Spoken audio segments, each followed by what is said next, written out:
बिस्मिल्लाहिर्रहमानिर्रहीम जी। आगाज़ करते हैं अपने इस नेक्स्ट लेक्चर का फाइनेंशियल इंस्ट्रूमेंट्स की ही सीरीज़ में। और इस लेक्चर में हम क्या पढ़ रहे होंगे, हम abnormal end of compound financial instruments जो हमने पिछले लेक्चर में जिसका आगाज़ किया था उसको कंटिन्यू कर रहे होंगे। आपको याद होगा बड़ा मज़ेदार टॉपिक था ये। फिर abnormal end of compound financial instrument से रिलेटेड एक एग्ज़ाम क्वेश्चन आया हुआ है, विंटर 17 का क्वेश्चन 4। वो क्वेश्चन देखेंगे जी। उसके बाद हम पढ़ेंगे कि कुछ कॉम्प्लेक्स इंस्ट्रूमेंट्स में आपको लाइबिलिटी और इक्विटी डिसाइड करना पड़ता है कि ये क्या इंस्ट्रूमेंट लाइबिलिटी है या ये इंस्ट्रूमेंट इक्विटी है।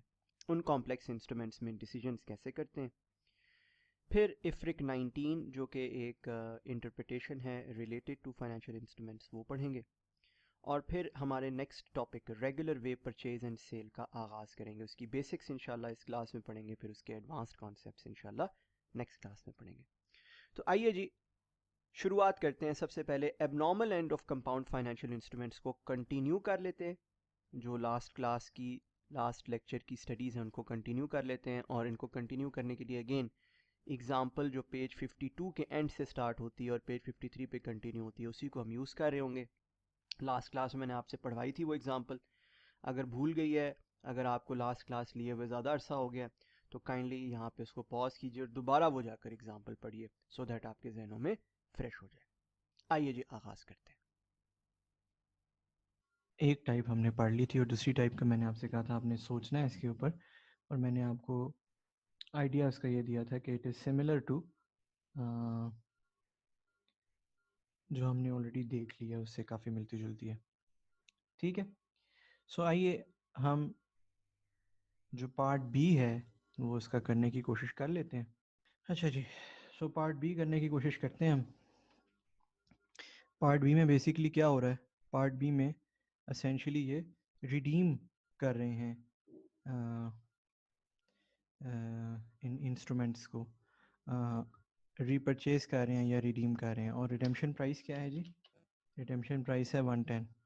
सो पार्ट बी में असेंशली रिडीम हो रहे हैं, रीपरचेज हो रहे हैं, रिडीम हो रहे हैं एट 110। और 110 जो है वो equal to the fair value of the instrument at that date है। ठीक है जी। सो असेंशली अगेन वही वाली चीज़ होगी जो हमने पहले स्टडी किया है कि जी हम देखेंगे कि कितने पैसे दिए गए हैं। 1100 मिलियन है वो टोटल अमाउंट जो पे हुई है 110 मिलियन के हिसाब से अगर हम देखें तो। सो हम क्या करेंगे, हम फाइनेंशियल लाइबिलिटी डेबिट करेंगे 973, ख़त्म हो गई फाइनेंशियल लाइबिलिटी। रिजर्व्स डेबिट करेंगे 60 मिलियन, रिजर्व्स भी ख़त्म हो गए। ठीक है, बैंक क्रेडिट कर लेंगे 1100 मिलियन। ठीक है, 1100 मिलियन इज़ द अमाउंट जो आपने पे की है। ठीक है, वंस अगेन जो डिफरेंशियल बनता है वो बनता है 1033, जो मैं डी रिकग्नाइज कर रहा हूँ carrying amount versus what I paid. How much did I paid 1100 million, है ना। तो डिफरेंशियल जो है वो कितने का, लॉस कितने का बनता है यहाँ पे बताएं, 67 का। अगेन वही स्टोरी है कि क्या ये लॉस पीएनएल में बुक करना है या ये लॉस रिटेन अर्निंग में बुक करना है। मैंने आपको बताया था, कल भी सिखाया था, समझाया था कि हम कैसे बताते हैं या कैसे बनाते हैं कि how much of this loss will be booked where. याद है कल वाली बात थोड़ी सी? सेम वही कॉन्सेप्ट अप्लाई होगा। मैं इस 1100 मिलियन को एलोकेट करूँगा, ये जो मेरे प्रोसीड्स हैं 1100 मिलियन की टोटल जो मैं पे कर रहा हूँ, इसको एलोकेट करूँगा between financial liability and reserves. So financial liability को एलोकेट होगी present value of non convertible financial liability at that date, जो कि बनती है 956। क्योंकि हमने कल पढ़ा था कि जैसे स्टेप 1 में एलोकेशन की जाती है वैसे ही करेंगे यहाँ पे भी। ठीक है, 956 हमने कल बनाई भी थी। रिजर्व्स को कितनी अमाउंट एलोकेट होगी, 144 बैलेंसिंग। ठीक है, अगर हम इसे कैरिंग अमाउंट से कंपेयर करें तो हमारी कैरिंग अमाउंट 973 एंड 60। ठीक है, जिसका टोटल बनता है 1033। अगर हम टोटल देखें जिसमें हम गेन को पॉजिटिव डिनोट कर दें और लॉस को नेगेटिव डिनोट कर दें, तो टोटलिटी में तो हमें लॉस आता है ऑब्वियसली 67 का। हाउएवर उसका स्प्लिट कुछ इस तरह से है कि लाइबिलिटी में 17 का गेन है, क्योंकि लाइबिलिटी में हमने कम अमाउंट दिया है सेटल करने के लिए, और रिजर्व्स में 84 का लॉस है, जिसका नेट 67 का लॉस बन रहा है। सेम वही लॉजिक और सेम वही मैथमेटिक्स जो हमने कल अप्लाई की थी वो यहाँ पे अप्लाई होती है।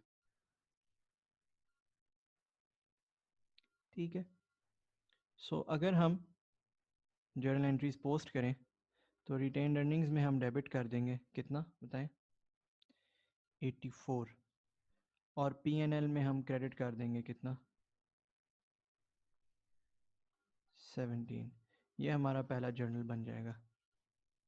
ठीक है, आसान है।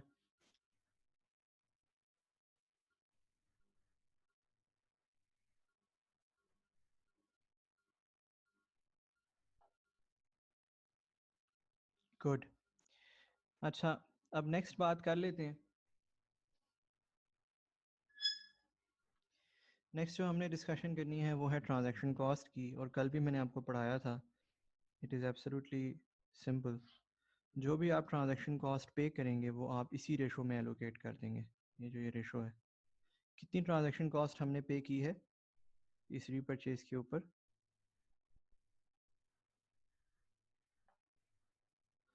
रिजर्व्स नहीं रिटेन अर्निंग्स में चार्ज होता है।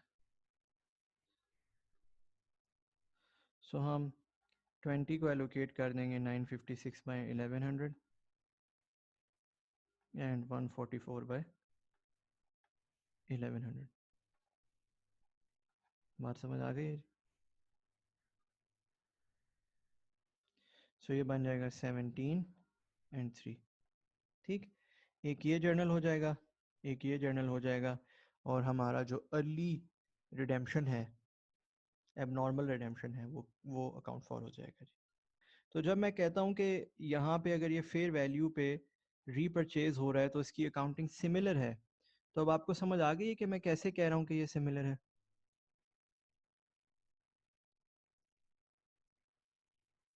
राइट, सो ये इट इज़ वेरी सिमिलर। तो आपने अगेन अगर आप देखें वही स्टेप 1 वही है, ठीक है, स्टेप 2 वही है, स्टेप 3 में ये है कि आप पैसे पे कर रहे हैं, पेमेंट कर रहे हैं, और स्टेप 4 भी वही है, same. Right, so these two are indeed quite similar. ठीक है, सो ए और बी, या ये जो दो शाखें हैं ये दोनों सिमिलर हैं। जैसे ये दोनों शाखें सिमिलर हैं उस तरह ये वाली जो दो शाखें हैं, यानी कि repurchase eight other than fair value and conversion eight other than original ratio, ये दो शाखें भी सिमिलर हैं। बात समझ आ रही है? सो ये दोनों शाखों की अकाउंटिंग भी सिमिलर है। कैसे होती है जी इनकी अकाउंटिंग? आइए हम पहले देखते हैं पार्ट सी। पार्ट सी में हो क्या रहा है, कन्वर्जन हो रही है। बोले, कन्वर्जन हो रही है, यस एब्सोल्युटली। अच्छा जी, कन्वर्जन में क्या हो रहा है, क्या रेशो है कन्वर्जन की? 5:1 है ना, 4:1 नहीं है, इट इज़ 5:1 है ना। अगर 5:1 है, 27 की मार्केट वैल्यू है और 10 मिलियन डिवेंचर का अकाउंट है, तो टेक्निकली स्पीकिंग 1350 मिलियन रुपए के शेयर्स इशू किए जा रहे हैं। बोले 1350 ही बनता है ना, है ना। और अगर ओरिजिनल रेशो के मुताबिक ये लोग इशू करते, ओरिजिनल रेशो के मुताबिक, तो 1080 के इशू होते, हाँ या ना?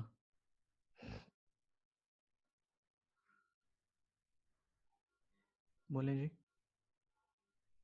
जो हमने कल किया भी था, यानी कि 270 मिलियन का एडिशनल अमाउंट दिया जा रहा है टू द होल्डर्स। ये है हमारे होल्डर्स का इंसेंटिव, जिसकी बेसिस पे उनको इंड्यूस किया गया है टू कन्वर्ट देयर शेयर्स या टू कन्वर्ट देयर टीएफसीज अर्ली। बात समझ रहे हैं? ये है उनका इंसेंटिव, जिसकी बेसिस पे उन्हें इंड्यूस, लव्स इंड्यूस समझते हैं ना, ठीक है, इंड्यूस करना, किसी को मुतमईन करना, परसुएट करना कह सकते हैं, टू कन्वर्ट देयर शेयर्स। ठीक है, अच्छा, अब ये जनरली ऐसे ही होगा, ये ऐसे ही हो सकता है या ये होगा ऐसे ही कि आप ओरिजिनल रेशो से मज़ीद ऊपर जा सकते हैं, ऐसा नहीं हो सकता प्रैक्टिकली स्पीकिंग। और जो आपका एग्जामिनर कह रहा हूँ, जो स्टैंडर्ड है, उसने इस सिचुएशन को एक्सप्लेन ही नहीं किया कि ओरिजिनल रेशो से नीचे अगर कन्वर्जन हो जाए तो क्या होगा। उसने इसको एक्सप्लेन ही नहीं किया सिरे से, इसकी काउंटिंग ही नहीं बताई। क्या ख्याल है आपने, क्यों नहीं बताई होगी उसने? एब्सोल्युटली दूसरे बंदे मानेंगे ही नहीं, दूसरी पार्टी मानेगी ही नहीं, एब्सोल्युटली। ये जो अदर रेशो से मुराद है, इससे मुराद है हायर रेशो, हाँ या ना बोले, है ना। और ये जो अदर देन फेयर वैल्यू से मुराद है, इससे मुराद है हायर देन फेयर वैल्यू, हाँ या ना। फेयर वैल्यू से ज्यादा पे आप खरीद लेते हैं उसे वापस, फेयर वैल्यू से कम पे होल्डर क्यों बेचेंगे, राइट। स्टैंडर्ड ने इन्हीं सिचुएशंस को एक्सप्लेन किया है, इसी वजह से कि रैश एक कोई भी रैशनल जो आपका होल्डर होगा वो हमेशा हायर देन एग्रीड रेशो या हायर देन फेयर वैल्यू के ऊपर डील करेगा, ट्रांजैक्ट करेगा आपके साथ, राइट। इसके आप ये जर्नल करें जी, कहता है फाइनेंशियल लायबिलिटी गायब कर दें 973, रिजर्व्स गायब कर दें, कितने रिजर्व्स हैं कौन बताएगा मुझे? 60। कहता है शेयर कैपिटल क्रेडिट कर दें, जितने भी आपने शेयर्स इशू किए हैं उसकी पार वैल्यू पे, कितने शेयर इशू किए हैं और उनकी पार वैल्यू क्या है?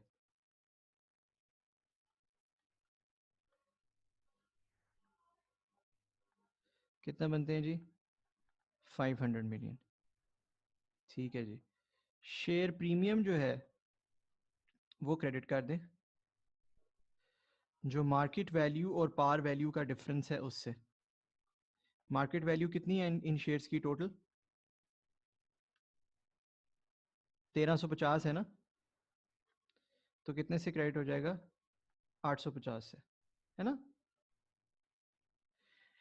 यहां तक तो it is absolutely the same और सिमिलर टू जो हमने किया था ए पार्ट में, याद है आपको कल? अगर आपने थोड़ा सा ए पार्ट देखा हो और बाद में रिवाइज किया हो, कुछ थोड़ा बहुत उसके बारे में सोचा हो, तो एग्जैक्टली आपको लगेगा कि ये वही चीज़ हो रही है और एब्सोल्युटली सिमिलर है जो हमने कल ए पार्ट में किया था उससे, है ना। ऐसे ही है ना।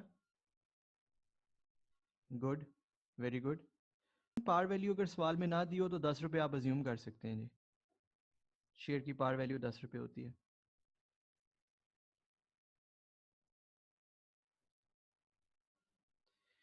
अच्छा जी, अब एक स्टेप एडिशनल होगा एज कंपेयर्ड टू जो पार्ट ए में हुआ था उससे। आप यहाँ पे पी एन एल में एक लॉस बुक करेंगे 270 मिलियन। ये जो हमने इंसेंटिव दिया है, एब्सोल्युटली, ये जो इंसेंटिव यहाँ दिया है, एडिशनल इंसेंटिव दिया है, ऑन टॉप दिया है जो, ठीक है, एब्सोल्युटली ये इसको रिप्रेजेंट कर रहा है। बिल्कुल ठीक, बिल्कुल ठीक, बिल्कुल ठीक। अच्छा, ये 270 रिकॉर्ड करने के बाद पीछे क्या बचता है जी? पीछे कितना डेबिट या क्रेडिट करना है हमने? बैलेंसिंग कितना रिकॉर्ड करना है हमने? हमने लॉस रिकॉर्ड करना है 47 का, है ना। पीएनएल में रिकॉर्ड होगा 17 का गेन और रिटेन अर्निंग में रिकॉर्ड होगा 64 का लॉस, जिससे नेट बन जाएगा 47 का लॉस। ये कहीं पहले हम कर चुके हैं ऐसे, हाँ या ना? पार्ट ए में। इसका मतलब क्या है? इसका मतलब ये है कि इसमें और पार्ट ए में सिर्फ एक चीज का फर्क था। किस चीज का? इस 270 मिलियन का, दैट इज इट। बाकी एग्जैक्टली पार्ट मैंने पार्ट ए में ये जो टोटल प्रोसीड्स हैं 1080, ये असेंशली ये क्या है? ये क्या है? एज पर ओरिजिनल रेशो, क्योंकि मैं 270 जो ऑन टॉप है वो तो ऑलरेडी रिकॉर्ड कर चुका हूँ एज लॉस, हाँ या ना? तो एज पर ओरिजिनल रेशो मैंने 1080 जो बनता था उसे एलोकेट कर लिया, उसकी बेसिस पे गेन लॉस बना लिया, और एग्जैक्टली मैंने पार्ट ए में जो किया था वही मैंने आपके सामने स्लाइड कॉपी पेस्ट की है। राइट, बात समझ रहे हैं? मैं आऊँगा और यहाँ पे एंट्री कर लूँगा। जर्नल क्या बनेगा?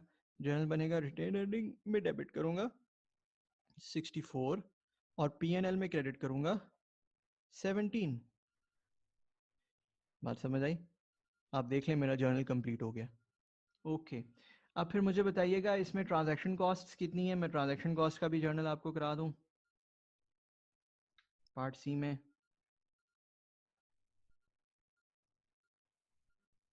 15 मिलियन। ले जी, मैं ट्रांजैक्शन कॉस्ट का जर्नल करने लगा हूँ। Bank credit by 15, financial liability का जो पोर्शन है वो पीएनएल में चला जाएगा, जो उससे रिलेटेड रिजर्व से रिलेटेड पोर्शन है वो रिटेन अर्निंग में चला जाएगा। फाइनेंशियल लाइबिलिटी और रिजर्व की जो आपस में स्प्लिट करना है वो इसी बेसिस पे करना है ऑब्वियसली।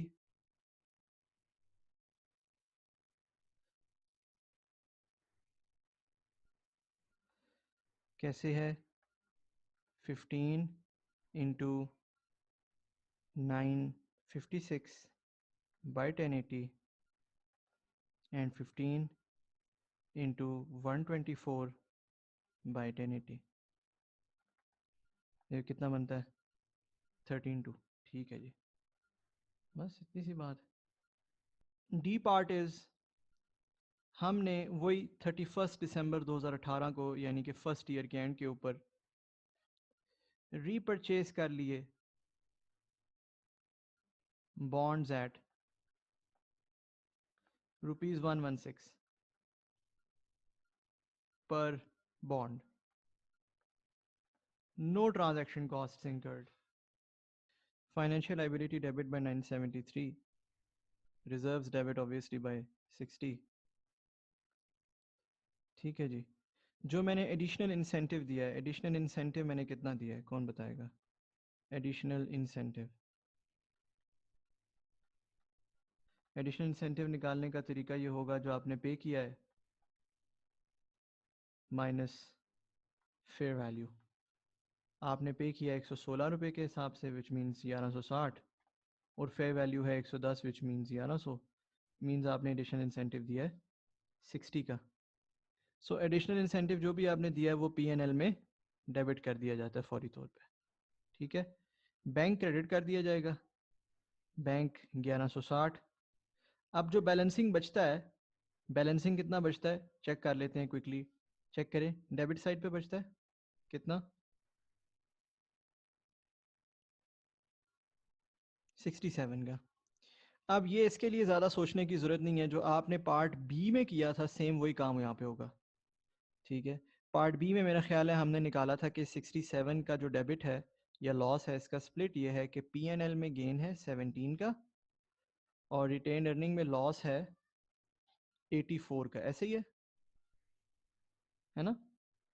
तो आप रिटेन अर्निंग में लॉस रिकॉर्ड कर लेंगे 84 का और आप पीएनएल में गेन रिकॉर्ड कर लेंगे 17 का। आइए जी, आप देखते हैं और पढ़ते हैं विंटर 17 का क्वेश्चन 4। आप सबके सामने स्क्रीन पे मैंने यहाँ डिस्प्ले कर दिया है। मेरी गुजारिश है कि आप लोग ज़रा यहाँ इसको पॉज कीजिए, पहले एक दफ़ा खुद पढ़िए फिर मेरे साथ मिलकर पढ़िए, और पढ़ते हुए मेरी गुजारिश है कि आप ये देखिए कि जो हमने सिनेरियोज बनाए हैं सारे, कि क्या ये अर्ली रिडीम हो रहा है या ये अर्ली कन्वर्ट हो रहा है, दोनों में से क्या हो रहा है। ठीक है, और अगर फॉर एग्जांपल ये रिडीम हो रहा है तो क्या अपनी फेयर वैल्यू पे हो रहा है या उससे ज़्यादा पे हो रहा है, और अगर कन्वर्ट हो रहा है तो क्या ये अपनी ओरिजिनल रेशो पे हो रहा है या उससे ज़्यादा पे हो रहा है। ठीक है जी, जो मैंने आपको सिनेरियोज बना के बताए। ठीक है ना, तो काइंडली वे यहाँ पे पॉज कीजिए और इसको तसल्ली से उस एस्पेक्ट से देखिए। एक मैं पहले से आपको थोड़ा सा हिंट दे देता हूँ, इस सवाल में छोटी सी गलती है, जिस गलती को हम दुरुस्त करेंगे सवाल को पढ़ते हुए और करते हुए। आपने वो कोशिश करना है गलती भी आइडेंटिफाई करनी है। ठीक है जी, पॉज कीजिए और पढ़िए इसे। ठीक है जी, मेरा ख्याल है आपने इसको पॉज करके पढ़ लिया। तो हम अब ज़रा मिलकर भी इस सवाल को देख लेते हैं। चलिए जरा मिलकर पढ़ लेते हैं। कहता है LSL issued 1 million 6 years debentures on 1st January 2015 at par, which is 100 rupees each at a fixed rate of 6% per annum. Requirements क्या है? रिक्वायरमेंट ये है कि जर्नल एंट्रीज आपने बना के देनी है in the books of LSL for the year ended 31st December 2016. 12 marks का क्वेश्चन है मेरे नज़दीक. 12 मार्क्स इस सवाल के काम थे. ये कोई 15 एक नंबर का सवाल होना चाहिए था मेरे नज़दीक. ठीक है, इसके अलावा भी सवाल में कुछ गलती हैं, बट लेट्स सी, साथ साथ इन्वेस्टिगेट करते जाते हैं. तो 2016 के लिए आपको जर्नल्स देने हैं. ये बॉन्ड इशू कब हुआ है? 2015 में, 1 जनवरी 2015. ठीक है जी. तो यहाँ तक तो आसान है कि 1 मिलियन डिबेंचर्स हैं, 100 रुपये का एक डिबेंचर इशू कर दिया है, 6% उसके ऊपर रेट है, 6 साल उस डिबेंचर की टर्म है. That is really easy for us. कहता है interest payable at the end of each year. ठीक है, interest is payable at the end of each year, whereas the principal is to be repaid in 2 equal installments at the end of 2019 and 2020. यानी कि 0.5 million debentures जो हैं, आधे debentures जो हैं वो 2019 के एंड पर पे हो जाएंगे एंड 0.5 मिलियन डिबेंचर्स, बाकी आधे डिबेंचर्स जो हैं वो 2020 के एंड पर रीपे हो जाएंगे. ठीक है जी. सो प्रिंसिपल जो है वो एट पार रीपे करना है. इसका मतलब है 100 रुपीज़ की पार वैल्यू के ऊपर रीपे करना है, क्योंकि और कोई बात नहीं लिखी है. तो हम यही अज्यूम करेंगे कि प्रिंसिपल जो है, रिडेम्पशन जो है इसकी, वो 100 रुपीज़ की पार वैल्यू के ऊपर हो रही है. ठीक है, ये भी आसान होगी बात. कहता है debentures were issued with an option to convert 10 debentures into 4 ordinary shares till the date of first principal redemption. यानी कि आप 10 डिबेंचर्स को 4 शेयर्स में कन्वर्ट कर सकते हैं. These are convertible. अब ऊपर तक, यहां तक ये कन्वर्टेबल नहीं थे, यहां ये बता रहा है कि these are convertible debentures. So compound financial instruments बन गए. ठीक. कहता है the liability was not designated as measured at fair value through profit और लॉस ऑन इनिशियल रिकग्निशन. मैंने आपको डेजिग्नेशन की बातें पढ़ा दी हैं, बता दी हैं. सो ऐसी कोई डेजिग्नेशन नहीं हुई थी. ठीक हो गया. कहता है the market interest rate for non convertible debentures,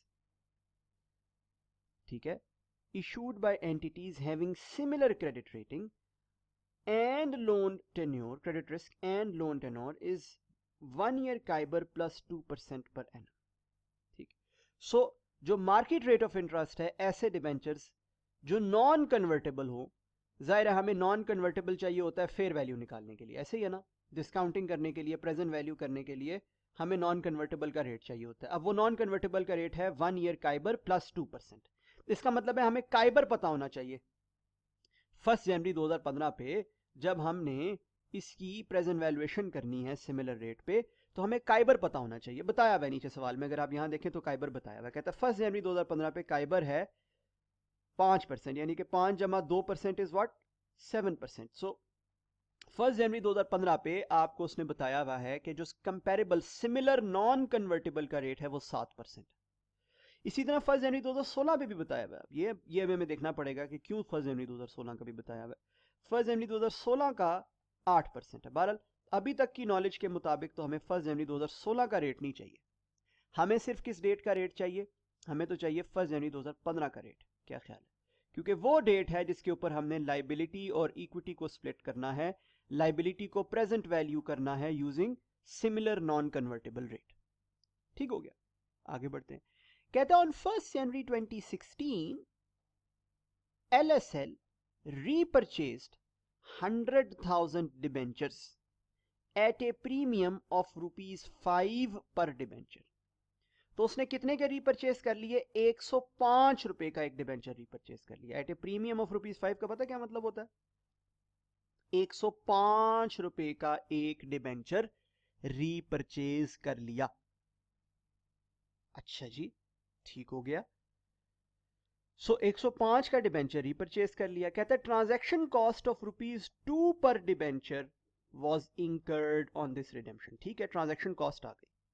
अब जो इस सवाल के अंदर सबसे बड़ी गलती है, जो सबसे बड़ी मिस्टेक है, याद रखिए 2017 में this was the first ever time that abnormal conversion was tested. ठीक, आज तक वैसे एबनॉर्मल कन्वर्जन की बेहतरीन और अफजल किस्म की टेस्टिंग नहीं हुई, जैसे मैंने आपको अपनी एग्जांपल में कराया ना, उस लेवल की टेस्टिंग नहीं हुई कि हर सिनेरियो टेस्ट हुआ हो ना, नहीं हुई। हो सकती है आइंदा आने वाले दिनों में, but 2017 was the first time when this abnormal conversion was tested and unfortunately examiner ने टेस्ट तो कर ली और उसने क्या किया, उसने स्टैंडर्ड की एक इलस्ट्रेटिव एग्जांपल उठाई, उसकी कॉपी पेस्ट कर दी, बट उसको नकल भी अकल के साथ करनी नहीं आई। उसने एक बड़ी गलती कर दी। अब वो बड़ी गलती क्या है? बड़ी गलती ये है कि भैया आप अर्ली रिडीम कर रहे हैं। क्या कर रहे हैं? Early redeem. और अगर किसी ने भी स्टैंडर्ड पढ़ा है और स्टैंडर्ड की इलस्ट्रेटिव एग्जांपल्स देखी हैं, तो अर्ली रिडीम जब भी होता है वहां पर fair value at that date, date of redemption, fair value of bonds, ये जो भी डिबेंचर्स हैं, fair value of debentures at that date बतानी सबसे जरूरी होती है, बहुत जरूरी होती है। क्यों जरूरी होती है? इसलिए कि अगर फेयर वैल्यू फर्ज करो उसकी 105 है, तो इसका मतलब है वो एट फेयर वैल्यू रिडीम हुआ है। अगर उसकी फेयर वैल्यू से 102 है, इसका मतलब है वो greater than fair value redeem हुआ है। और इन दोनों की अकाउंटिंग हम पढ़ चुके हैं, जमीन और आसमान का फर्क है। Greater than fair value redeem हो तो अकाउंटिंग डिफरेंट है, एट फेयर वैल्यू रिडीम हो तो अकाउंटिंग डिफरेंट है। पूरे सवाल में नीचे पढ़ लीजिए पूरा सवाल। अगर किसी को शक है ना कि ये जो मार्केट वैल्यू दी हुई है ये शायद डिबेंचर की मार्केट वैल्यू है, नहीं जी ये डिबेंचर की मार्केट वैल्यू नहीं है, अनफॉर्चुनेटली ये शेयर्स की मार्केट वैल्यू है, जिसका कोई ताल्लुक ही नहीं है इस सवाल से। तो unfortunately it's a big disappointment. ठीक, आई कैप आज तक अच्छी टेस्टिंग कंपाउंड फाइनेंशियल इंस्ट्रूमेंट्स ही नहीं कर सका, लेकिन इसका मतलब है आइंदा आने वाले दिनों में करेगा। इस डिसअपॉइंटमेंट को, इस एम्बेरसमेंट को आई कैप बदलेगा अपने लिए, राइट, और शो करेगा कि हाँ जी मुझे आती है टेस्टिंग करनी है। क्योंकि ऐसा अक्सर हुआ है, एक अटेम्प्ट में गलत टेस्ट हो जाता है, 4-5 साल के बाद वही चीज दोबारा टेस्ट करता है कैप और सही कॉन्सेप्ट्स के साथ टेस्ट करता है। ठीक है, तो अब ये टेस्ट होगा तो सही कॉन्सेप्ट्स के साथ टेस्ट होगा। ठीक हो गया ना? तो ये लिखा हुआ ही नहीं है पूरे सवाल में कि 105 पे हुआ या नहीं हुआ। तो आप अगर एग्जाम में बैठे होते हो तो ये बहुत ही पुराना सवाल है। ठीक है ना, उस वक्त तो शायद आपने सीए स्टार्ट किया हो, ना किया हो, या किया हो तो शायद आप एएफसी कैफ में होंगे।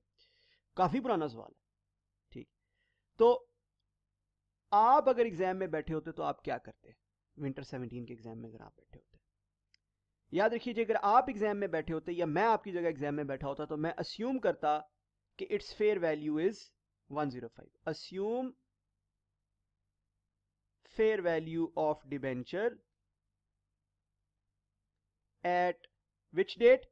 एट 1 जनवरी 2016, वो डेट जिस डेट पर रिडीम हुआ है, ये अर्ली रिडीम हुआ है, इज ₹105। उसकी वजह क्या है? उसकी वजह यह है कि ये जब मैं लिख दूंगा ना, ये नोट जब मैं अपने सवाल के अंदर लिख दूंगा, ठीक है, सबसे पहले तो मैं ये ऊपर सबसे पहली लाइन ये लिखता, note assuming fair value, this question is solved assuming fair value of debenture at 1 January 2016 is 105। जब मैं ये नोट लिख दूंगा तो मेरा सवाल सॉल्व हो जाएगा। फिर क्या होगा? इसका मतलब है रिडीम हुआ है एट फेयर वैल्यू।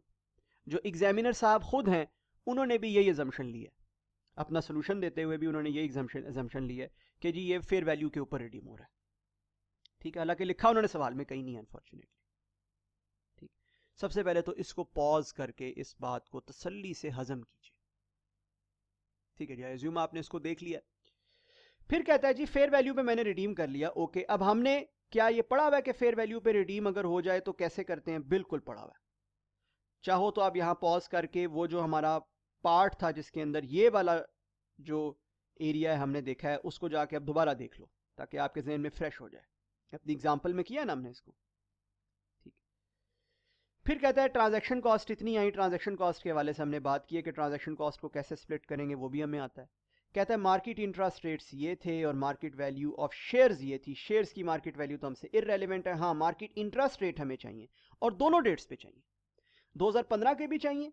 2015 के क्यों चाहिए? 2015 के इसलिए चाहिए कि हमने इनिशियल स्प्लिट जो करना है लाइबिलिटी और इक्विटी का वो इस रेट के ऊपर करना है। और 2016 के भी चाहिए। 2016 के क्यों चाहिए?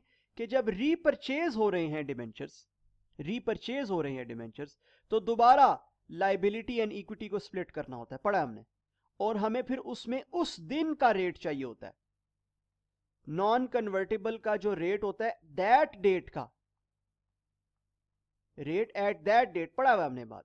वो चाहिए होता है। तो हमें एट दैट डेट का नॉन कन्वर्टेबल का रेट उसने दे दिया 6% जमा 2% इज इक्वल टू 8%, क्योंकि काइबर प्लस 2% है हमारा। ठीक, ठीक होगी बात, बेहतरीन होगी चीज। एक और बात का ख्याल रखना है कि यहां पर जो रिडीम हुए ना अर्ली, वो सारे डिबेंचर नहीं हुए, ये बड़ी कीमती बात है, वो सिर्फ 100,000 डिबेंचर हुए। इसका मतलब है टोटल डिबेंचर्स का 10%। बाकी 90% डिबेंचर रिडीम नहीं हुए, वो कंटिन्यू करेंगे अपनी जर्नी नॉर्मल तरीके से, वो अपनी जर्नी नॉर्मल तरीके से कंटिन्यू करेंगे। सिर्फ 10% रिडीम हुए। ये भी बेतुकी बात है, ऐसा नहीं होता अक्सर कि जी खाली एक स्पेसिफिक पोर्शन रिडीम हो जाए, अनलेस के किसी बैंक के साथ कोई अरेंजमेंट हो, किसी बैंक ने ये डिबेंचर्स नहीं हो उनके साथ कोई अरेंजमेंट हो, वरना पब्लिक के साथ हो तो ऐसा नहीं होता अक्सर। ठीक है, बहरहाल 90% लोग जो हैं वो कंटिन्यू कर रहे हैं और 10% जो हैं वो उनके डिबेंचर्स रिडीम हो गए। ठीक है जी, तसल्ली से यहाँ पॉज कीजिए, इस सवाल को अच्छी तरह डाइजेस्ट कीजिए, फिर अगले सफ़ों पर हम इसका सोल्यूशन डिस्कस करते हैं जी। Alright, I hope and expect आपने पॉज करके इसको देख लिया। आइए इसके सोल्यूशन की जानिब बढ़ते हैं। सोल्यूशन में सबसे पहले मैं आपको दिखा रहा हूं सारी वर्किंग्स जो मैंने करनी है। वर्किंग वन क्या है? वर्किंग वन है लाइबिलिटी और इक्विटी का स्प्लिट एट इनिशियल रिकग्निशन। देखें, जब मैंने डिबेंचर्स इशू किए तो वो डिबेंचर्स कितने थे? वो डिबेंचर्स थे 100 मिलियन रुपीस के। कैसे पता चला? 1 मिलियन डिबेंचर्स 100 रुपए पे इशू किए तो 100 मिलियन रुपीस के हुए। अब मुझे मालूम है उसकी एंट्री मैंने क्या करनी है, मैंने बैंक डेबिट करना है 100 मिलियन से, मैंने लाइबिलिटी क्रेडिट करनी है, मैंने रिजर्व्स क्रेडिट करने हैं। अब लाइबिलिटी और इक्विटी में कितनी कितनी अमाउंट डालनी है, ये तो सिमिलर नॉन कन्वर्टेबल रेट पे डिस्काउंट करके पता चलता है ना। तो देखिए जी, मैंने कैश फ्लोस को डिस्काउंट कर लिया। गौर से देखेंगे, 2015 में 6 मिलियन रुपए का इंटरेस्ट दिया जाएगा। आप कोई पूछे कि 6 मिलियन रुपए का इंटरेस्ट कैसे बनता है, तो 6% फिक्स्ड रेट ऑफ रिटर्न है इन बॉन्ड्स पे, लिखा हुआ है सवाल में, ये फिक्स्ड रेट 6%। ठीक, 6% इन पे इंटरेस्ट रेट है, into 100 is equal to 6 million. अब बच्चे अक्सर कंफ्यूज होते हैं कि यार ये 6% इन पे इंटरेस्ट रेट है, तो वो काइबोर प्लस 2 क्या था? भाई कंफ्यूज नहीं होना, KIBOR plus 2 similar non convertible का रेट है। सिमिलर नॉन कन्वर्टेबल का रेट है, हमारे बॉन्ड का रेट नहीं है। हमारे बॉन्ड का रेट क्या है? 6%। ठीक है, सो 6%, इसका मतलब है मैं पहले साल 6 मिलियन का इंटरेस्ट दे रहा हूं, 6 ईयर लाइफ है ना बॉन्ड की, दूसरे साल 6 मिलियन, तीसरे साल 6 मिलियन, चौथे साल 6 मिलियन।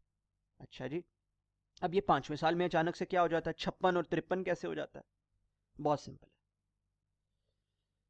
5वें साल में उसने कहा है हाफ डिबेंचर्स जो हैं वो रिडीम हो जाएंगे, लिखा हुआ था ना, ये मैंने यहां लिखा भी था। 0.5 million debentures will be redeemed in 2019, rest of the 0.5 million will be redeemed in 2020। अच्छा, 0.5 मिलियन डिबेंचर रिडीम हुए 2019 में, क्या होगा? 0.5 मिलियन इंटू 100, ये क्या बनेगा? 50 मिलियन।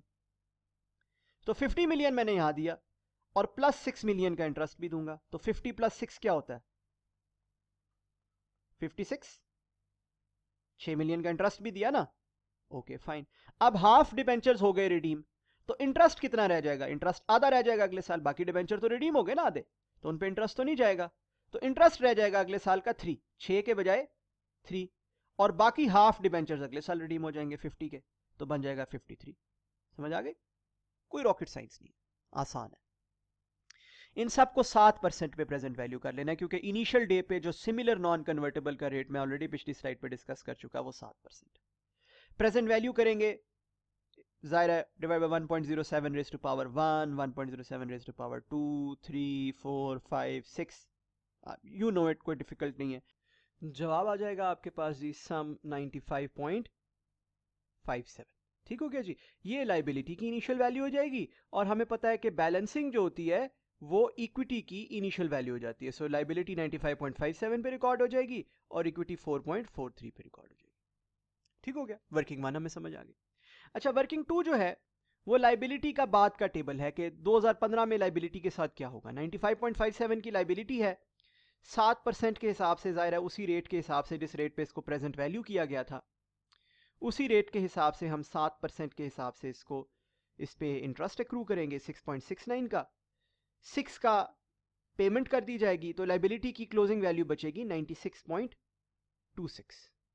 पहले साल के एंड पर लाइबिलिटी की क्लोजिंग वैल्यू बचेगी 96.26। अभी इससे आगे वाली चीजों को मैं अभी फौरन डिस्कस नहीं कर रहा, आते हैं अभी इसके ऊपर। ठीक है, आई थिंक ये आसान है कि पहले साल के एंड पर 96.26 बचेगी। फाइन, अब आ जाएंगे हम बेसिकली 1 जनवरी 2016 पे। पहला साल का जब एंड हुआ तो आप पहुंच गए 1 जनवरी 2016 पे, ऐसे ही है ना, अगले साल के स्टार्ट पे। अब इस डेट पर 10% जो है लाइबिलिटी वो अर्ली रिडीम हुई है at its fair value. 10% bond early redeem हुए हैं एट फेयर वैल्यू। अच्छा, उनको रिडीम करने के लिए पे क्या किया गया है? उनको रिडीम करने के लिए पे किया गया है 105 मल्टीप्लाइड बाय 0.1 मिलियन बॉन्ड्स हैं, तो टोटल पेमेंट हुई कितनी? 10.5 मिलियन की, जैसे हम बनाया करते थे 10.5 मिलियन की। बिल्कुल ठीक। अच्छा, 10.5 मिलियन की पेमेंट को मैंने एलोकेट करना कैसे सिखाया था आपको? मैंने आपको कहा था कि 10.5, अभी जो मैंने कंक्लूड कराई आपको एग्जांपल, उसमें मैंने आपको सिखाया कि 10.5 मिलियन की पेमेंट में लाइबिलिटी को आप जो उसकी प्रेजेंट वैल्यू आज के इंटरेस्ट रेट पर बनती है, आज के कंपैरेबल इंटरेस्ट रेट पे बनती है, वो एलोकेट करते हैं। वो मैंने बना ली जाके वर्किंग फॉर में। अच्छा, कैसे बना ली? देखिए जी, कैश फ्लोज वही फ्यूचर की जो कैश फ्लोज हैं, 2016 में 6 मिलियन, 2017 में 6 मिलियन, 18 में 6 मिलियन, 56 मिलियन, 53 मिलियन, यही वाली कैश फ्लोज है। देख रहे हैं, सिर्फ 2015 नहीं है क्योंकि 2015 इज ऑलरेडी गॉन, ये तो हो चुका ना, ये तो हिस्ट्री हो गई, पास्ट हो गया। उससे आइंदा आने वाले सारे सालों की सेम कैश फ्लोज हैं। हाउएवर रेट बदल दिया, 8% कर दिया। क्यों? क्योंकि आज के दिन 1 जनवरी 2016 पे सिमिलर नॉन कन्वर्टेबल का रेट 8% है। सिमिलर नॉन कन्वर्टेबल का रेट 8% है, लिखा हुआ सवाल में 8% है, लिखा हुआ सवाल, ये लिखा हुआ जी 8%। 6% जमा 2%, काइबर प्लस 2 किया, काइबर इज 6%, 6 जमा 2 इज 8%। मैंने क्या किया, इन सारी कैश फ्लोज को डिस्काउंट किया, जवाब आया 92.7। अब 92.7 को अगर मैं मल्टीप्लाई करूं 0.1 मिलियन बॉन्ड से, क्योंकि 92.7 तो एक बॉन्ड की वैल्यू है ना, अगर मैं उसे मल्टीप्लाई करूं 0.1 मिलियन बॉन्ड से, तो ये क्या बनता है? 9.27 मिलियन रुपीस। क्या ख्याल है? वही 9.27 मैंने यहां लिख दिया।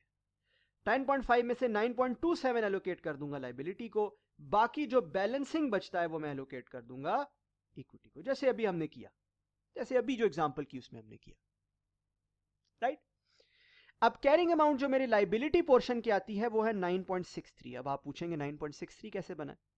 गौर से देखिएगा, पिछले साल के एंड पर 96.26 was the carrying balance, carrying amount of my liability portion, ऐसा ही है 96.26। 96.26 कंप्लीट 100% लाइबिलिटी की वैल्यू है 96.26 मिलियन। हमें पता है कि सिर्फ 0.1 मिलियन बॉन्ड्स या 10% लाइबिलिटी खत्म की जा रही है, कम की जा रही है। 0.1 मिलियन बॉन्ड्स, ये तो पूरे 1 मिलियन बॉन्ड्स की वैल्यू है ना। हमें पता है कि सिर्फ 0.1 मिलियन बॉन्ड्स कम किए जा रहे हैं, रिपर्चेज किए जा रहे हैं। सो 10% of 96.26 is 9.63। So 9.63 million is the carrying amount of the liability जिसके अगेंस्ट हम कैश दे रहे हैं। ठीक हो गया, आसान हो गया। इसी तरह 0.44 is the carrying amount of the reserves. कैसे?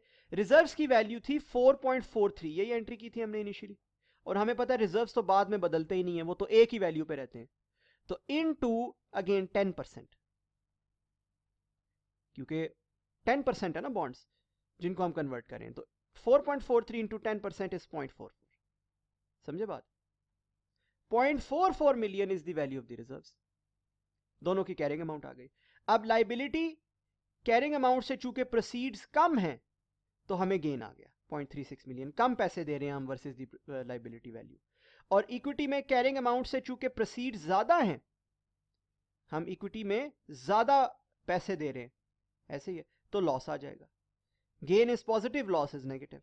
तो पीएनएल में एक गेन रिकॉर्ड हो जाएगा, और रिटेन्ड अर्निंग्स में हमें पता है रिजर्व्स में इक्विटी में लॉस रिकॉर्ड होता है ना, इसका जो रिजर्व्स पोर्शन से रिलेटेड होता है। वो इक्विटी के अंदर एक लॉस रिकॉर्ड हो जाएगा 0.79 का डिफरेंस का। ठीक है जी, आई होप ये बात क्लियर हो गई। I hope this is really easy कि हमारे पास एलोकेशन कैसे हुई, कैरिंग अमाउंट्स कैसे बनी, और चूंकि जिस चीज़ की पेमेंट जो है उसकी कैरिंग अमाउंट से कम है उसमें गेन आ गया, और जिसकी पेमेंट कैरिंग अमाउंट से ज़्यादा है उस पर लॉस आ गया। तो हमें पीएनएल में, आपको पता है लाइबिलिटी पोर्शन का पीएनएल में लॉस रिकॉर्ड होता है और इक्विटी पोर्शन का रिटेन्ड अर्निंग में लॉस रिकॉर्ड होता है, वो हमने कर लिया। ठीक, एक आखिरी चीज जो इस स्लाइड पर देखने वाली है वो है एलोकेशन ऑफ ट्रांजैक्शन कॉस्ट्स। वहां लिखा है कि 0.2 मिलियन की ट्रांजैक्शन कॉस्ट पे हुई है, कैसे, ₹2 पर टीएफसी लिखा हुआ है, मल्टीप्लाइड बाय 0.1 मिलियन डिबेंचर्स हैं, ठीक है ना, तो ये बनता है 0.2 मिलियन रुपीस। 0.2 मिलियन को मैंने आपको सिखाया हुआ है, उसी वेट पर आप तोड़ते हैं जिस वेट पर आपने यहां एलोकेशन की है। 10.5 का जो वेट आपने लिया उसी वेट पर आप तोड़ते हैं 0.18, और आपको पता है लाइबिलिटी की जो ट्रांजैक्शन कॉस्ट है वो पीएनएल में जाती है और इक्विटी की जो ट्रांजैक्शन कॉस्ट है वो इक्विटी में ही जाती है। आपने उसी वेट के ऊपर उसको भी तोड़ लिया 0.18, 0.02। ले जी, तमाम वर्किंग्स कंप्लीट हैं। अब मैंने सिर्फ इन वर्किंग्स को लिखना है in the form of journal entries. तसल्ली से यहां पॉज करके इसको अच्छी तरह एक बार देख लीजिए। ऑलराइट, आई होप आपने देख लिया।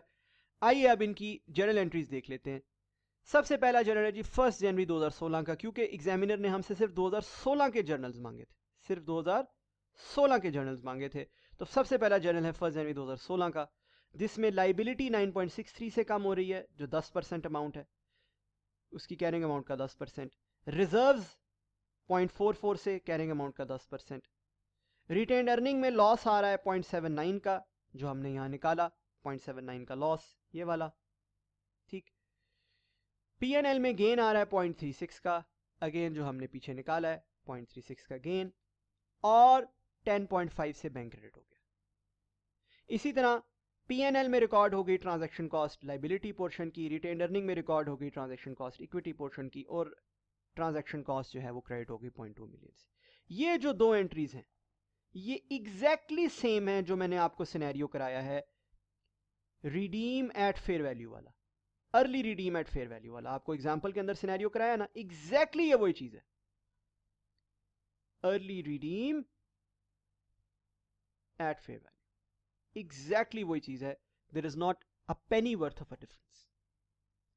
अच्छा, उसके बाद चूंकि बाकी 90% डिबेंचर्स तो कंटिन्यू करते हैं, सारे खत्म नहीं होते, 90% डिबेंचर्स कंटिन्यू करते हैं, वो एक अच्छी बात है इस सवाल में, वो एक थोड़ी सी नई बात है इस सवाल में जो हमारी एग्जांपल में नहीं थी, ठीक है ना। बाकी 90% डिबेंचर्स चूंकि कंटिन्यू करते हैं तो उनकी अकाउंटिंग तो जारी और सारी रहेगी, उनके ऊपर तो इंटरेस्ट एक्सपेंस भी आता रहेगा, उनके ऊपर तो पेमेंट भी होती रहेगी। उसके लिए आप आ जाए वापस वर्किंग नंबर 2 में, जो मैंने आपसे कहा था कि यार ये इसके बाद वाली चीज मैं आपको बाद में बताऊंगा, कहा था ना, ये वाली चीज, ये वाली चीजें, और ये 2016 सारा मैंने कहा था मैं बाद में बताऊंगा। लेकिन जी लाइबिलिटी में से 96.26 में से 9.63 की लाइबिलिटी तो हो गई खत्म, 10% लाइबिलिटी तो हो गई खत्म, ऐसे ही है ना। ये यहाँ पे हमने डेबिट कर दी, ये 9.63 की जो वापस हो गया, रीपे हो गया, वो तो हो गया खत्म। तो पीछे लाइबिलिटी बची 90% यानी कि 86.63 की, माइनस कर दिया हमने 96.26 में से, सो 86.63 की। अगले साल क्या होगा, 86.63 की लाइबिलिटी पे आप वही 7% पे, याद रखना रेट चेंज नहीं होगा, वही 7% जो पुराना रेट है। 8% का रेट सिर्फ इस कैलकुलेशन के लिए, इस रिडेम्पशन की, अर्ली रिडेम्पशन की कैलकुलेशन के लिए रेलिवेंट था, otherwise this rate is not relevant. 8% का रेट सिर्फ इस अर्ली रिडेम्पशन की कैलकुलेशन के लिए रेलिवेंट था। तो अर्ली रिडेम्पशन की कैलकुलेशन हमने कर ली, उसके बाद ये 86.63 हो गई, 7% का रेट लगा, 5.4 बैंक में जाएगा। अब बच्चे कहेंगे यार 5.4 कहां से आया, तो 6 मिलियन था भाई, 6 मिलियन था, लेकिन 10% लाइबिलिटी तो खत्म हो गई है ना, 6 मिलियन का 90% अब जाएगा ना, 10% डिबेंचर्स तो खत्म हो गए, अब 5.4 ही जाएगा ना, तो 5.4 जाएगा और क्लोजिंग बैलेंस ही आएगा। तो अब हम इन दोनों की एंट्री करने लगे, इंटरेस्ट की और इस बैंक में पेमेंट की। समझ आ गई बात, सल्ली से यहां पॉज करके देख लें। ऑलराइट, आई होप आपने देख लिया।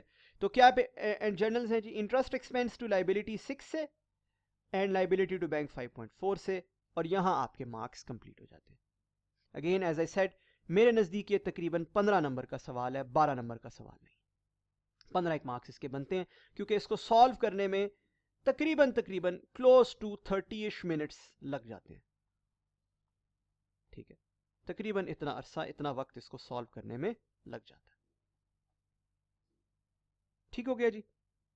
आई होप आपको कंपाउंड फाइनेंशियल इंस्ट्रूमेंट्स का टॉपिक समझ आ गया।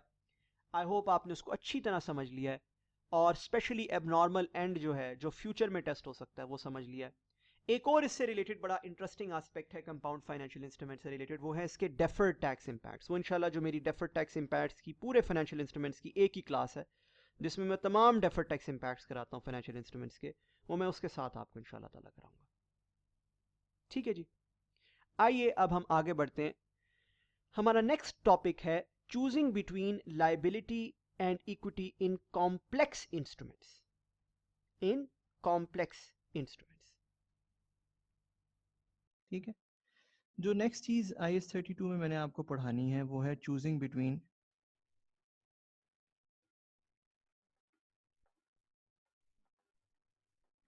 Liability and equity. ठीक है, बहुत ही कम इंस्ट्रूमेंट्स ऐसे होते हैं जिसमें इशू होता है कि यार ये लाइबिलिटी हैं या इक्विटी हैं। जैसे अक्सर लोन्स जो हैं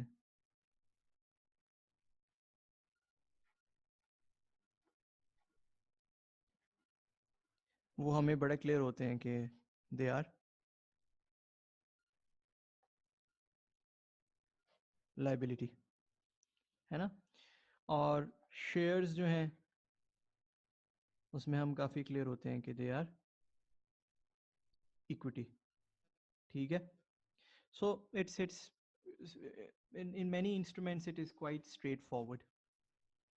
However, कुछ इंस्ट्रूमेंट्स में there tends to be an issue. उस तरह के इंस्ट्रूमेंट्स में for example preference shares fall करते हैं, जो लाइबिलिटी भी हो सकते हैं और इक्विटी भी हो सकते हैं। ठीक है, कन्वर्टेबल्स की तो खैर हमने अकाउंटिंग पढ़ ली ना, कन्वर्टेबल्स तो एक डिफरेंट बीइंग है ऑल टुगेदर। ठीक है, लोन्स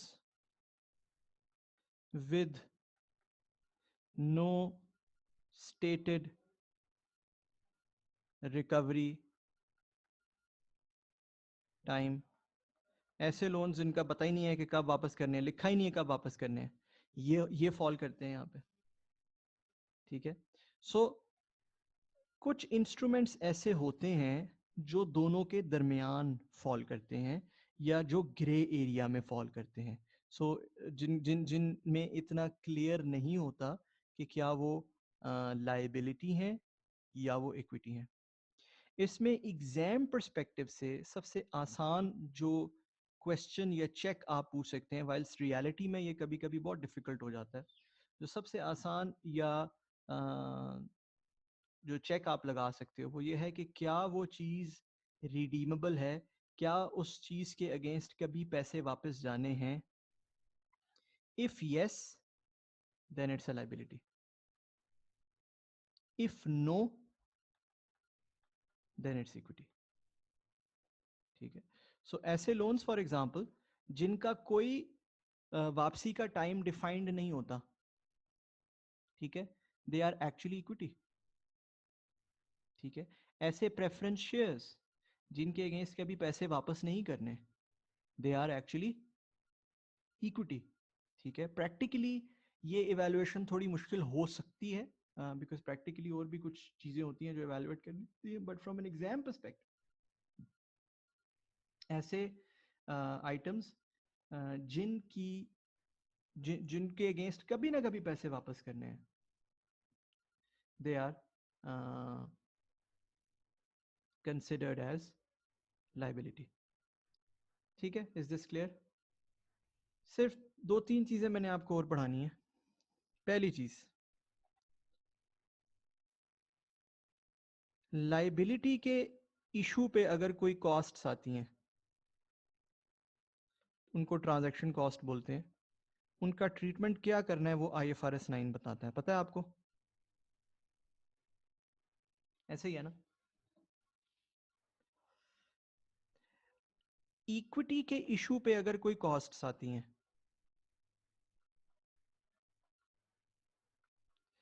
इनका ट्रीटमेंट बताता है IS 32।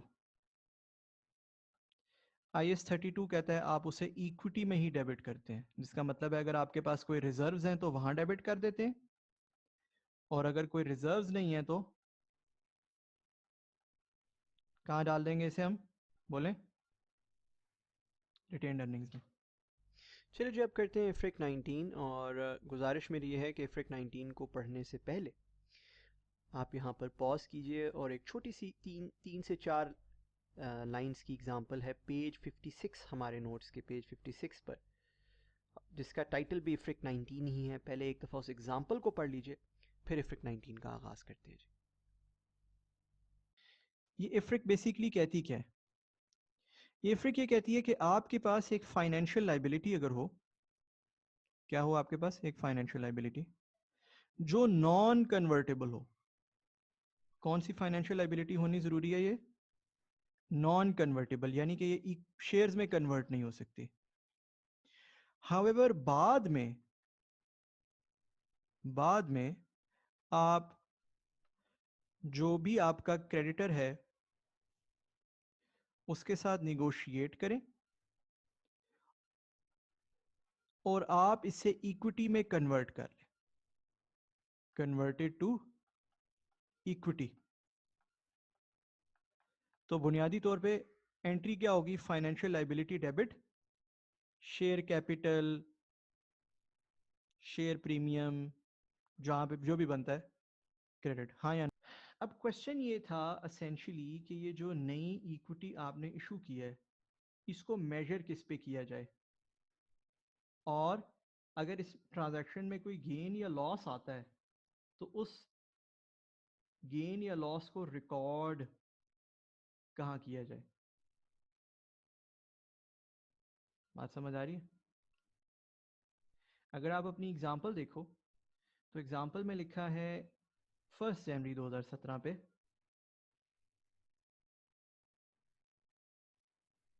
ABC लिमिटेड ने एक लोन लिया 1000 मिलियन का। लोन 5 साल के बाद रीपेबल है। कूपन रेट और इफेक्टिव रेट ऑफ इंटरेस्ट 10% है। लेकिन 2 साल के बाद ABC को फाइनेंशियल डिफिकल्टी आ गई और उसने इसको 40 मिलियन शेयर्स में कन्वर्ट कर दिया। उस दिन शेयर की फेयर वैल्यू थी 30 रुपए। ठीक, आप बताएं कि कन्वर्जन के लिए जर्नल एंट्री क्या होगी। देखिएगा जी प्लीज, मैं कन्वर्जन की एंट्री पास करने लगा हूं। फाइनेंशियल लाइबिलिटी की कैरिंग अमाउंट होगी 1000 और 1000 से वो खत्म हो जाएगी।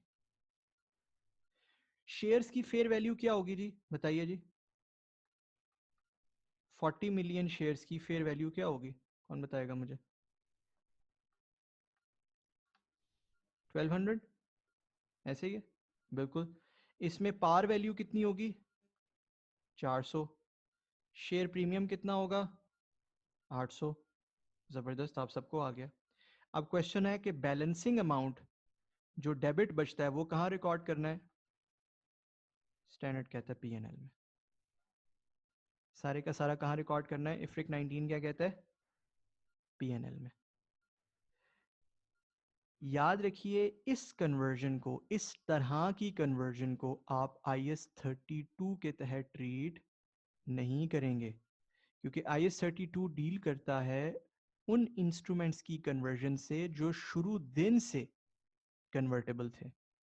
इस तरह की कन्वर्जन्स को आप IFRIC 19 के तहत डील करेंगे, क्योंकि ये शुरू में नॉन कन्वर्टेबल था, बाद में हमने क्रेडिटर से बात की और इसे इक्विटी में कन्वर्ट करवा दिया, तो इसकी ऐसे जर्नल एंट्री पास की जाती है। Is this clear? क्या ये डिस्टिंक्शन हमारे जहनों में क्लियर हो गई है? Why carrying amount of liability is 1000? Because liability शुरू में हमने ली 1000 की और उसका कूपन रेट भी 10% है, उसका इफेक्टिव इंटरेस्ट रेट भी 10% है, दोनों 10% है, राइट?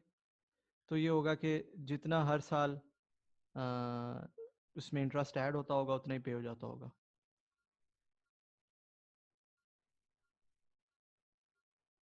जी जी जी जी, एब्सोल्युटली। जो इंसॉल्वेंसी के तहत कन्वर्जन हो रही है, जो इश्यूज़ के तहत कन्वर्जन हो रही है, वो फाइनेंशियल डिफिकल्टीज़ के तहत कन्वर्जन हो रही है, वो इफ्रिक 19 में आएगा, ठीक है, क्योंकि वो नॉन कन्वर्टेबल्स को कन्वर्टेबल बनाया जा रहा होता है उस वक्त। ठीक कह रहे हो आप, ठीक है। आइए अब शुरू करते हैं एक और बड़ा इंटरेस्टिंग टॉपिक जो कि एग्ज़ाम में भी आ चुका है जी। ठीक है, और एक दफ़ा तो बहुत ही काफ़ी पुराना सवाल है 2011 का, बट काफ़ी इंटरेस्टिंग तरीके से आया था ये। Regular way purchase and sale, it's an interesting topic जी। आइए। होता क्या है? होता ये है कि जब आप कोई फाइनेंशियल एसेट परचेज करते हो ना, ठीक है, पहले बात करें परचेज की, तो वो आपके नाम पे चढ़ने में कुछ टाइम लगाता है। ठीक है, फर्ज करें मैंने किसी से बात की 1 मार्च को, 1 मार्च 2020 को, ठीक है, कि मैं आपसे आपके शेयर्स परचेज करूंगा। ठीक है, सो मैंने शेयर्स उससे बाय कर लिए, कॉन्ट्रैक्ट हमारा हो गया। ठीक है, मेरे ब्रोकर ने जो है वो ट्रांजैक्शन इनिशिएट कर दी। ठीक, होगा ये कि थोड़ा सा टाइम लगेगा, फर्ज करें 3 से 4 दिन का, से 4 मार्च को ट्रांजैक्शन एग्जीक्यूट हो जाएगी, सिस्टम में मेरे नाम पे चढ़ जाएगी। ठीक है, 4 मार्च को साइमल्टेनियसली शेयर्स मेरे नाम पे आ जाएंगे और साइमल्टेनियसली कैश मेरे अकाउंट से निकल जाएगा, cash out of my account, simultaneous होता है।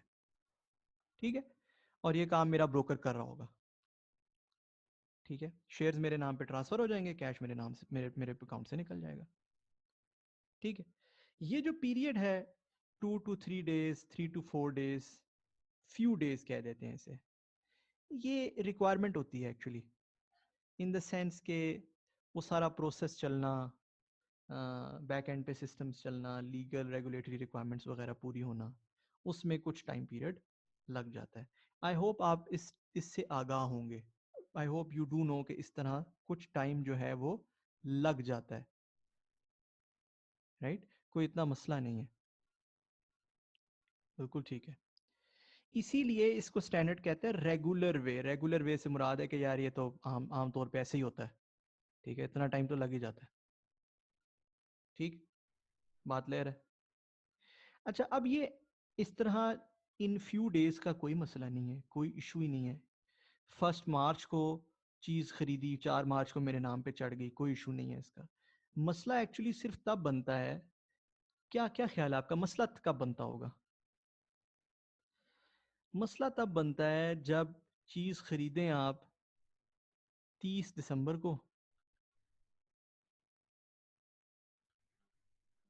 19, और वो आपके नाम पे चढ़े से 3 जनवरी 20 को। ठीक है, मसला होता है जी इस सूरत में, इस सूरत में मसला यूं है या क्यों है, वो इसलिए है कि बीच में 31 दिसंबर फॉल कर रहा है और वो है ईयर एंड। अब क्वेश्चन ये है कि क्या ये मेरी बैलेंस शीट में आएंगे या नहीं आएंगे। इन अदर वर्ड्स, क्या मैंने इसको उस डेट पे रिकॉर्ड करना है जब मेरा उसके साथ एग्रीमेंट हो जाता है टू गेट दोज शेयर्स, या मैंने उस डेट पे रिकॉर्ड करना है जब वो मेरे नाम पे चढ़ जाते हैं। इस डेट को स्टैंडर्ड कहता है, स्टैंडर्ड ने इसका नाम रखा हुआ है, ये टेक्निकल नाम है ट्रेड डेट, और इस डेट को स्टैंडर्ड कहता है सेटलमेंट डेट। आप लोग मुझे बताओ आपका क्या ख्याल है, ट्रेड डेट पे बैलेंस शीट में आने चाहिए या सेटलमेंट डेट पे? मेरा अपना ज़ाती व्यू भी यही है कि ये ट्रेड डेट पे आना चाहिए। स्टैंडर्ड की भी इंक्लिनेशन इसी तरफ है। मैं क्या क्या लफ्ज़ इस्तेमाल किया?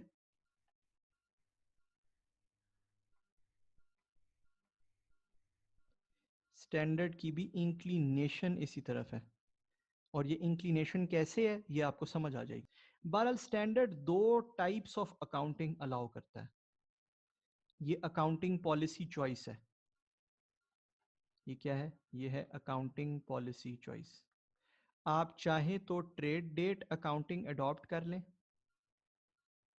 यानी कि आप ट्रेड डेट पे एसेट रिकॉर्ड करें, या चाहे तो आप सेटलमेंट डेट अकाउंटिंग अडॉप्ट कर लें, यानी कि आप किस डेट पे एसेट रिकॉर्ड करेंगे? सेटलमेंट डेट पे। ठीक है, दोनों स्टैंडर्ड अलाउ करता है। हाउएवर मैंने एक बात आपसे कही है कि स्टैंडर्ड की इंक्लिनेशन किसकी तरफ है? ट्रेड डेट की तरफ है। ठीक है, एक बहुत छोटी सी एग्जांपल, और अगेन परचेज की बात करते हैं। छोटी सी एग्जांपल करते हैं और परचेज की बात करते हैं। हम कहते हैं हमने एक इन्वेस्टमेंट इन शेयर्स बाय की। ये इन्वेस्टमेंट इन शेयर्स FVTPL क्लासिफाइड है, ठीक है। इसमें जो ट्रेड डेट थी वो थी 30th दिसंबर, ईयर एंड था 31st दिसंबर, और सेटलमेंट डेट थी 2 जनवरी। इसकी जो फेयर वैल्यू थी 30 दिसंबर पे वो थी ₹103 मिलियन, और फर्ज कर लें हमने इसे बाय भी इतने पे किया ₹103 मिलियन पे,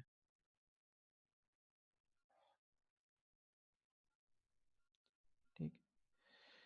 31 दिसंबर पे इसकी फेयर वैल्यू थी ₹103.4 मिलियन, और 2 जनवरी पे इसकी फेयर वैल्यू थी ₹104 मिलियन, राइट। अब मैंने आपको बताया है कि स्टैंडर्ड दोनों ऑप्शंस अलाउ करता है। कौन से दोनों ऑप्शंस अलाउ करता है, बोलें। स्टैंडर्ड ट्रेड डेट अकाउंटिंग भी अलाउ करता है। तो फर्ज करें अगर आप ट्रेड डेट अकाउंटिंग करते हैं तो आप अपने पास फाइनेंशियल एसेट कब रिकॉर्ड करेंगे, बोलें जल्दी से बताएं। आप रिकॉर्ड करेंगे अपने पास फाइनेंशियल एसेट 30 दिसंबर को 103 मिलियन। हाउएवर इस टाइम पे आप पेबल साथ रिकॉर्ड करेंगे क्योंकि अमाउंट अभी पे नहीं हुई होगी। अमाउंट तो पे तब होगी जब इवेंचुअली वो एसेट आपके नाम चढ़ेगा। बात समझ आ रही है नहीं, है ना। नेक्स्ट 31 दिसंबर पे क्या करेंगे, फाइनेंशियल एसेट टू P&L, क्योंकि गेन आ रहा है। कितने का गेन आ रहा है, 0.4 मिलियन का गेन आ रहा है। क्या ख्याल है, आगे चलें। 2 जनवरी को क्या करेंगे, बोलें। मजीद गेन आ रहा है 2 जनवरी को, ठीक है। वैसे आप चाहो तो इसे रिकॉर्ड करो, चाहो तो इसे रिकॉर्ड ना करो, क्योंकि ये 2 दिन का गेन रिकॉर्ड करके क्या करना है, साल के एंड पे एक ही दफ़ा गेन रिकॉर्ड करेंगे। क्या ख्याल है ना। बहरहाल मर्जी है आपकी, यहाँ पे आप गेन रिकॉर्ड करो या ना करो, ये आपकी मर्जी है। हाँ, एक चीज़ ज़रूर रिकॉर्ड करनी चाहिए आपको, वो क्या है, बोलें। 2 जनवरी को जो एक चीज़ लाजमी रिकॉर्ड करनी चाहिए वो क्या है, जी जी जी, payment, payable to bank, absolutely payable to bank. पैसे तो उसे लाजमी देने हैं हमने, वो तो उसे देने ही देने हैं, और वो देने 103 मिलियन, 104 नहीं, 103। वजह, वजह ये कि हमारी तो यहाँ से डील हो गई थी, शेयर हमने उससे खरीद लिए थे, शेयर तो इन प्रोसेस चले गए थे उसके बाद। क्या ख्याल है, इसका मतलब है ये 103 से लेके 104 तक का गेन किसका है, यहाँ इस पीरियड के दौरान गेन या लॉस हो जाए तो ये किसका है, बायर का, हाँ या ना। यानी एक कॉन्सेप्ट समझ आता है ना यहाँ से, कि ट्रेड डेट और सेटलमेंट डेट के दरमियान जो गेन या लॉस होता है वो किसका होता है, बायर का, हाँ या ना।